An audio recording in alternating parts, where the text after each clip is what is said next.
Hi, naku guys. Ngayon aalis kami around 7 ng mahigit at pupunta kami sa South Center Mall 7:01 na kasi tinirit kami ng Oxford, yung mga contractor nila ititirit sa Power Play. O diba, social ang mga housekeeping, meron yung maglalaro ang bowling doon, yung siyempre ako excited kasi iba-vlog ko sila kung sino mahusay mag-bowling, o di ba? Pero hindi ako magbo-bowling, guys, kasi ang kamay ko may may pain, kaya hindi ako pwedeng humawak ng malaking bola na mabigat, o di ba? Sayang nga, mahusay pa naman ako mag-bowling, pero tsaka na lang guys nyo kung mapapanood na mag-bowling, o di ba?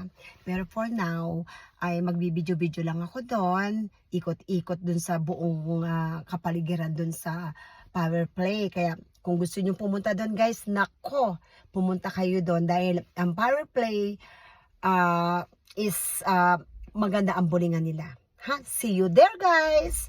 Watch nyo na lang kami doon ng aking mga co-worker at sa mga security din kasama namin at saka ibang contractor, o diba?